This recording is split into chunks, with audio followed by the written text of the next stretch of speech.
बनने को तो उद्धव ठाकरे तिकड़म करके महाराष्ट्र के सीएम बन गए, लेकिन देश के इतने बड़े राज्य की कमान उनसे संभाले नहीं संभल रही। वजह उनकी प्रशासनिक अक्षमता है। बिना किसी अनुभव के सीएम बन जाना और सफल हो जाना दोनों अलग अलग बातें हैं। अब तक कई मोर्चों पर पिट चुकी उद्धव सरकार कोरोना की लड़ाई भी बुरी तरह से हारती दिख रही है। असल में न तो उद्धव के कहे में उनके मंत्री हैं और न ही नौकरशाह। इसलिए कोरोना काल में अफसरशाही में उलटफेर करना एक तरह से उद्धव सरकार की मजबूरी बन गई। ठाकरे सरकार को बीएमसी के चीफ कमिश्नर प्रवीण परदेसी का तबादला करना पड़ा। मतलब ये कि कोरोना को काबू पाने में बीएमसी बुरी तरह से नाकाम साबित हुई है। प्रवीण परदेसी को शहरी विकास विभाग में एडिशनल चीफ सेक्रेटरी के तहत तैनाती दी गई है। बताया जा रहा है कि मुंबई में कोरोना के बढ़ते मामलों के मद्देनजर ये फैसला किया गया। परदेसी की जगह इकबाल चहल को बीएमसी का नया कमिश्नर बनाया गया। वो अभी तक शहरी विभाग में प्रधान सचिव के तौर पर काम कर रहे थे। इसके अलावा ठाणे नगर निगम के कमिश्नर संजीव जायसवाल को बीएमसी का नया एडिशनल कमिश्नर नियुक्त किया गया है। वहीं अभी तक इस पद पर तैनात आबा साहिब जरहाद को रिलीफ एंड रिहेबिलिटेशन सचिव बनाया गया है। मुंबई में बीएमसी के कमिश्नर प्रवीण परदेसी का तबादला ऐसे वक्त में हुआ है जबकि यहां कोरोना के मरीजों की संख्या में जबरदस्त इजाफा देखने को मिल रहा है। बताया जा रहा है कि उद्धव सरकार पर परदेसी को हटाने का दबाव पहले से ही था, लेकिन अचानक से सरकार किसी भी फैसले के पक्ष में नहीं थी।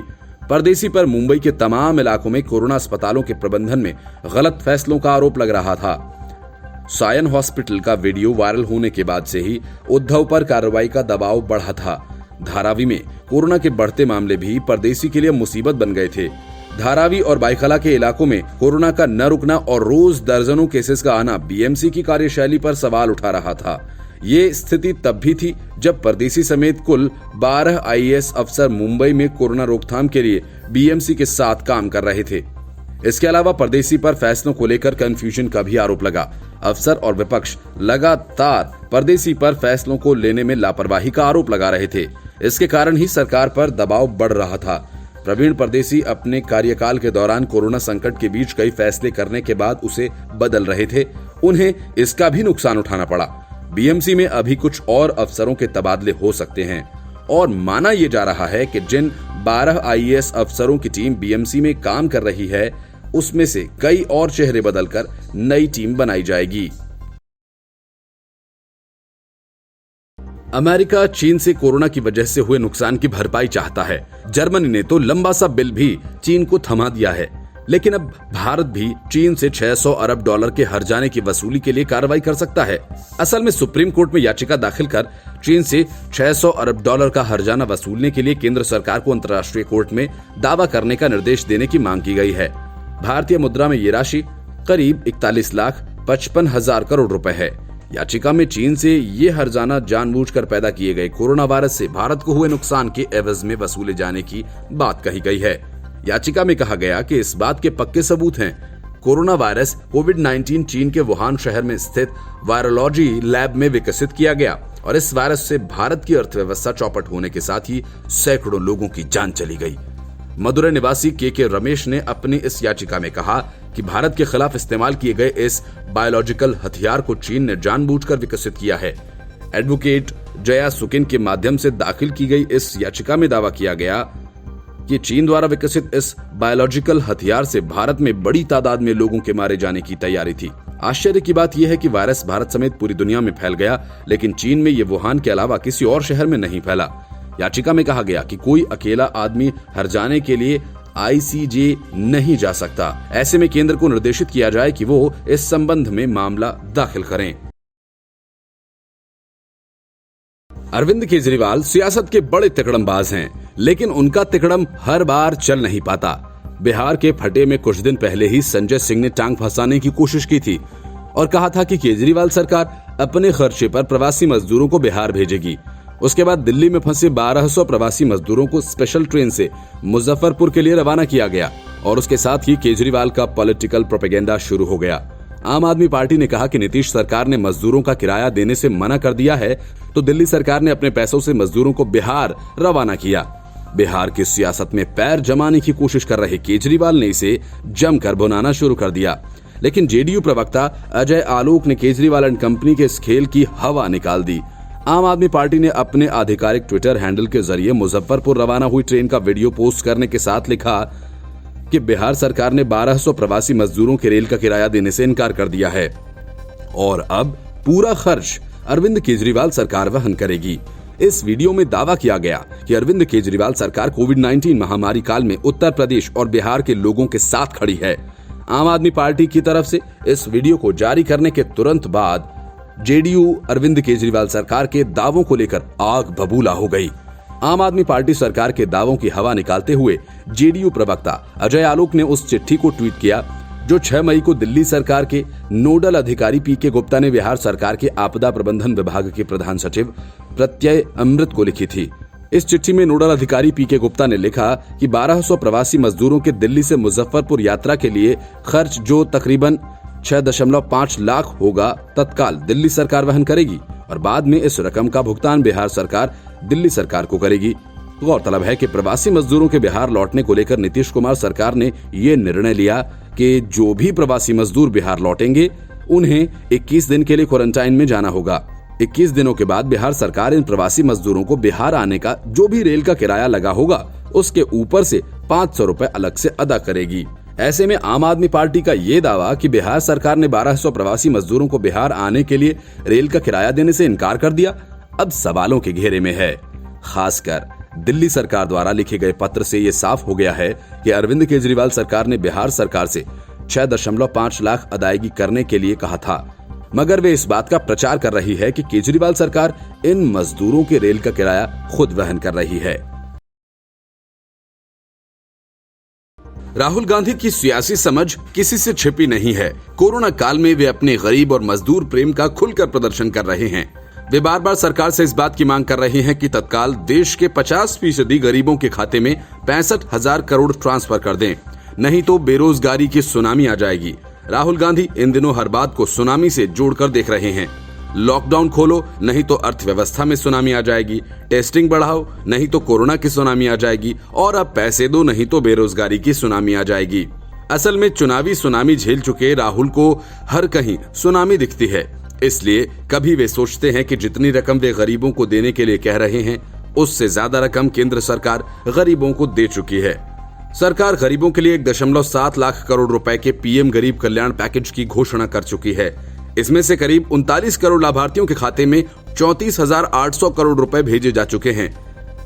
जहां तक पूरे वित्त वर्ष की बात है तो food, LPG, kerosene, fertiliser subsidy के लिए पहले से ही 2,27,000 करोड़ रुपए का प्रावधान किया जा चुका है। इन दोनों को मिला दिया जाए तो इस साल करीब 4 लाख करोड़ का प्रावधान सिर्फ गरीबों और किसानों के लिए है। इसमें से खाद्य सब्सिडी के लिए 1.15 लाख करोड़ रुपए, एलपीजी और केरोसिन सब्सिडी के लिए 40,915 करोड़ रुपए और फर्टिलाइजर के लिए 71,309 करोड़ रुपए का प्रावधान है। खाद्य सब्सिडी पीडीएस के जरिए मिलने वाले खाद्यान्नों के लिए है, तो एलपीजी और केरोसिन सब्सिडी का अधिकतर हिस्सा रसोई गैस के सिलेंडर पर दी जाने वाली सब्सिडी में खर्च होता है। फर्टिलाइजर सब्सिडी का उपयोग किसानों को सस्ता रासायनिक उर्वरक उपलब्ध कराने में होता है। केंद्रीय वित्त मंत्री निर्मला सीतारमण ने 26 मार्च को लॉकडाउन के दंश से राहत के लिए 1.7 लाख करोड़ रुपए के पैकेज की घोषणा की थी। इसके तहत सरकार ने गरीबों को मुफ्त खाद्यान्न के साथ महिलाओं, बुजुर्गों और किसानों को नकद भुगतान देने की घोषणा की थी। वित्त मंत्रालय ने बताया कि प्रधानमंत्री गरीब कल्याण पैकेज के तहत करीब 39 करोड़ लाभार्थियों को डिजिटल पेमेंट सिस्टम की मदद से अब तक 34,800 करोड़ रुपए की वित्तीय सहायता उपलब्ध कराई जा चुकी है।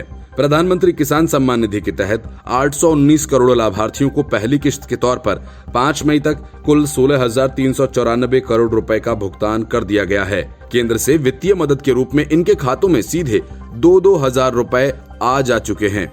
इसी तरह 2005 करोड़ महिला जनधन खाता धारकों के खाते में 500 रुपए की पहली किश्त के तौर पर 10,025 करोड़ रुपए भेजे गए।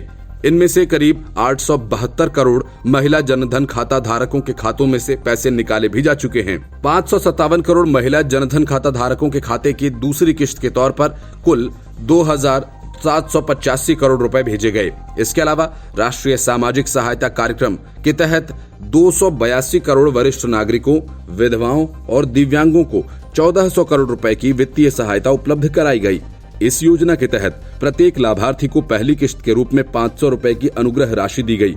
500 रुपए की दूसरी किश्त इस महीने के दौरान खाते में पहुंचा दी जाएगी। प्रधानमंत्री गरीब कल्याण अन्न योजना के तहत अप्रैल के लिए 36 राज्यों और केंद्र शासित प्रदेशों ने 6,765 लाख टन खाद्यान्न उठाया।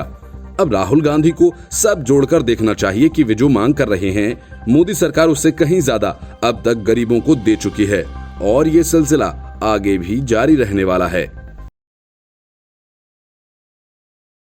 प्रवासी मजदूरों की मजबूरी पर कांग्रेस और टीएमसी जैसी पार्टियां किस किस्म की सियासत करती हैं, उसकी पोल गृह मंत्री अमित शाह की एक चिट्ठी ने खोल दी। ममता बनर्जी भाषण चाहे जितना दें, लेकिन मजदूरों की घर वापसी उन्हें पसंद नहीं और इसी वजह से ममता बनर्जी श्रमिक ट्रेनों का संचालन बंगाल में होने नहीं दे रही हैं। इस बात पर आपत्ति जताते हुए जब अमित शाह ने बंगाल सरकार को कड़ा पत्र लिखा तो ममता बनर्जी से लेकर सोनिया गांधी तक बेचैन हो गए। टीएमसी का कहना है कि अमित शाह आरोप साबित करें या फिर माफी मांगे, तो कांग्रेस के अधीर रंजन चौधरी ऐसा ही एक पत्र कर्नाटक और गुजरात को लिखे जाने की बात करने लगे। गृह मंत्री अमित शाह ने ममता बनर्जी को लिखे पत्र में कहा कि प्रवासियों को घर पहुंचाने में मदद करने के लिए राज्य सरकार का सहयोग नहीं मिल रहा है। बंगाल सरकार राज्य में प्रवासियों को ट्रेन तक नहीं पहुंचने दे रही। पश्चिम बंगाल की राज्य सरकार ट्रेन को पश्चिम बंगाल पहुंचने की अनुमति नहीं दे रही है। ये पश्चिम बंगाल के प्रवासी मजदूरों के साथ अन्याय है। ये उनके लिए और बड़ी दिक्कतें पैदा करेगा। मुख्यमंत्री ममता बनर्जी के भतीजे अभिषेक बनर्जी ने भी पत्र को लेकर गृह मंत्री अमित शाह को कहा कि या तो आरोप साबित करें या माफी मांगे।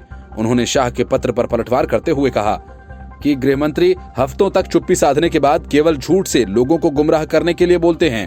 उन्होंने ट्वीट किया कि इस संकट के दौरान अपने कर्तव्यों का निर्वहन करने में नाकाम रहे गृह मंत्री हफ्तों तक चुप्पी साधे रखने के बाद केवल झूठ बोलकर लोगों को गुमराह करने के लिए बोलते हैं, जिन्हें सरकार ने उनकी किस्मत के सहारे छोड़ दिया। अमित शाह अपने झूठे आरोप साबित करें या माफी मांगे। लोकसभा में कांग्रेस के नेता अधीर रंजन चौधरी ने कहा, मैंने एक दिन पहले गृह मंत्री से बात की थी। उन्होंने मुझे बताया था कि वो लगातार बंगाल सरकार से पूछ रहे हैं कि उन्हें प्रवासी मजदूरों को वापस लाने के लिए कितनी ट्रेनों की जरूरत है, लेकिन 2 दिन पहले तक सरकार ने लिस्ट नहीं दी थी।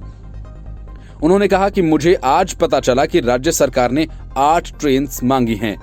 मैं राज्य सरकार और अमित शाह जी से अपील करता हूं कि वे फंसे हुए मजदूरों को वापस लाने के लिए साथ मिलकर हर संभव प्रयास करें। कांग्रेस ने गृह मंत्री अमित शाह द्वारा पश्चिम बंगाल की मुख्यमंत्री ममता बनर्जी को पत्र लिखे जाने के बाद कहा कि शाह को ऐसा ही पत्र कर्नाटक और गुजरात के मुख्यमंत्रियों को भी लिखना चाहिए, क्योंकि उनकी सरकारें मजदूरों को घर जाने से रोक रही हैं।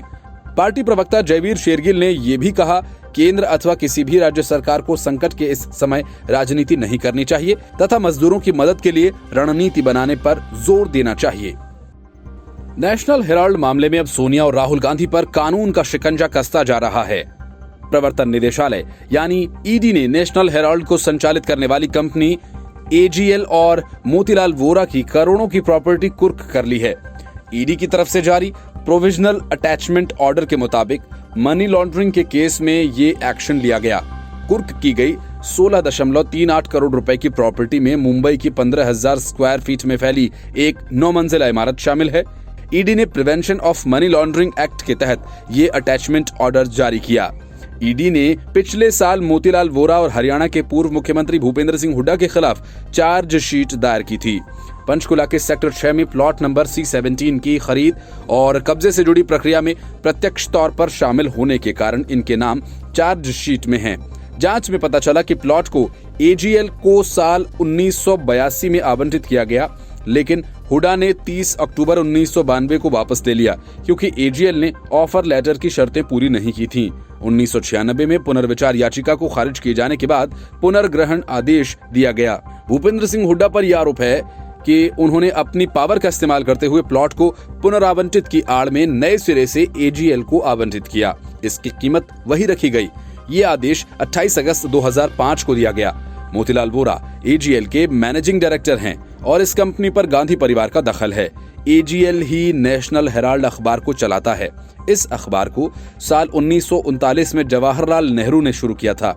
1956 में एजीएल नामक कंपनी बनी। साल 2008 में इसके सारे पब्लिकेशंस बंद कर दिए गए। तब कंपनी पर 90 करोड़ रुपए का कर्ज था। कांग्रेस ने यंग इंडियन प्राइवेट लिमिटेड नाम से कंपनी बनाई। इसके डायरेक्टर्स में सोनिया गांधी, राहुल गांधी, मोतीलाल वोरा, सैम पित्रोदा, ऑस्कर फर्नांडिस और सुमन दुबे के नाम शामिल थे। इसमें सोनिया राहुल के पास 76% शेयर्स थे। इस बीच इनकम टैक्स डिपार्टमेंट ने राहुल गांधी के साल 2011-12 के इनकम टैक्स रिटर्न फाइल को फिर से खोलने का फैसला किया। उन्होंने उसमें ये जानकारी नहीं दी कि वो 2010 से company young India private limited के निदेशक थे। ईडी के मुताबिक इससे हुई आय नहीं दिखाई गई।